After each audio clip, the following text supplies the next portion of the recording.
Hi guys, welcome to my videos.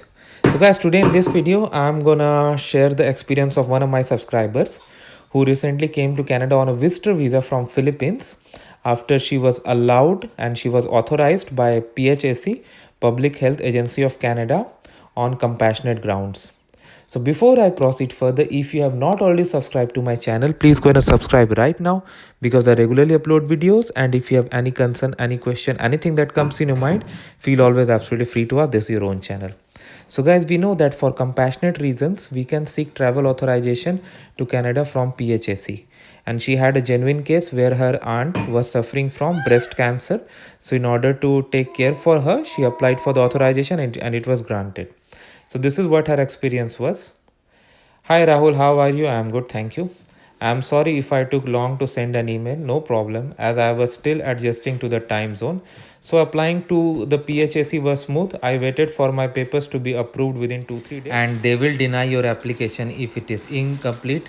You both need a letter of required support and site authorization and a limited release form.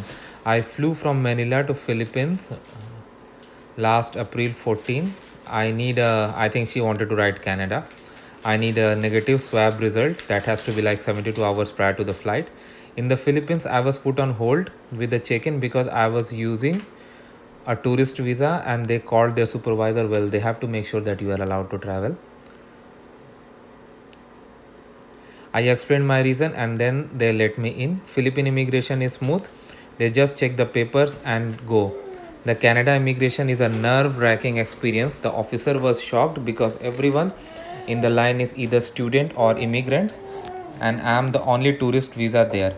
He was really eager to grill me, asked me why I am using my tourist visa and I said I am entering under compassionate grounds and taking care of my aunt who is a Canadian citizen recovering from breast cancer. He asked me how much money I have, how many months I'll be staying, asked me to prove my relationship with my aunt, a returning ticket and a GA hotel accommodation. So guys, a returning ticket was asked to her. Then that's it. All I already forgot the minor but unexpected questions thrown at me because I am so nervous. After that, I picked my luggage at the conveyor straight to the Switch Health area to get my swab and swab kit. We will be doing a DIY swab on our 10th day. Yeah, you need to do it from home.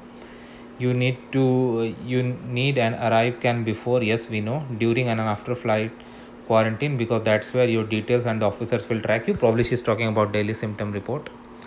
Need also the Switch Health app for swab. That's it. Hope many will get an idea to come here and my experience will be a big help.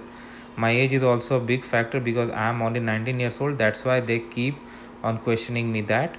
Just provide all the papers needed and answer truthfully. Now under quarantine, some officers are unexpectedly calling us to monitor if we were really in quarantine. Canada right now is in full shutdown for 2 weeks. That's it, Sir Rahul. It's fine to share it to others to help. Have a good day and keep safe. You too. Thanks for sharing it with me.